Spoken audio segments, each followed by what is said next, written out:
Let's bring in Hatem Bazian, who is a professor of Middle Eastern languages and cultures over at the University of California, Berkeley. He joins us now live. Hatem, good to have you on the show. Let's start off with this Jabalia attack. This was undoubtedly a massive attack on a densely populated area. Clearly, from the pictures that we've been showing, you can see a massive crater, multiple buildings being destroyed. More than 100 are believed to have been killed in this single attack. Meanwhile, the Israelis are saying that they've killed a top Hamas commander. And the White House, when they were asked if this was a war crime, John Kirby said that he didn't want to speculate. I want to start off by asking you your thoughts.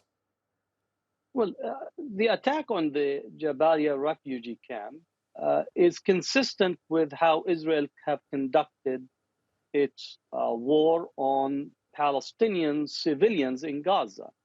Jabalia is one of the most densely populated camps within Gaza. Whole of Gaza is densely populated. And the attack has been from post October 7th until now, targeting civilian populations, apartment buildings, without really looking at attacking those who have possibly military responsibility or accountability for the engagement. So it's very clear that since the beginning of this attack, Israel has committed almost 371 different types of civilian massacres where multiple people, sometimes the hundreds, in terms of the hospital, the attacking churches, mosques, schools. So it seems from the Israeli conduct of war, the civilians are the primary target, while the military component of Hamas is really have not been touched or went unscathed. The claim that they were looking for a top military commander that is responsible for the October 7th seems to be a little bit absurd. On the one hand, the intelligence said that they failed to recognize that their planning was taking place. And now, long and behold, they tell us who is responsible. So I think we have to be very serious in looking at systematic targeting of civilians and making civilians an instrument of war.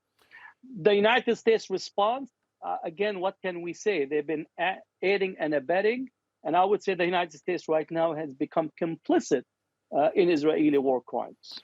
I'm wondering if you could explain this to our viewers. On the one hand, you have the intensifying attacks that we're seeing in Gaza. You say primarily and systematically they're targeting civilians. How this correlates to the rising violence and the number of detentions we're seeing in another part of the occupied territories, in that of the West Bank?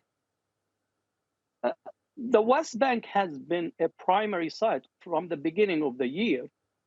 Even before October 7, almost 435 Palestinians have been killed. There have been attacks on Palestinian towns. The settlers have been given free hand by the security minister Ben-Gvir and Smoltridge.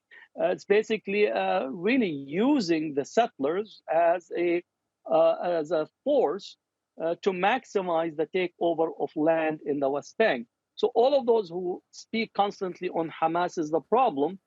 Let's talk about the West Bank. The open-ended assault on the Palestinians, the encroachment on their land, the killing just yesterday of a farmer who was picking his olives.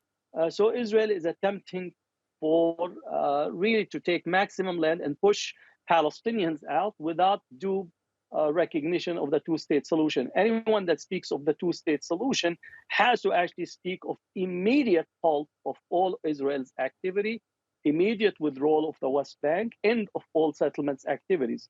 And the United States, time and time again, says we're committed to the two-state solution. And we're saying where?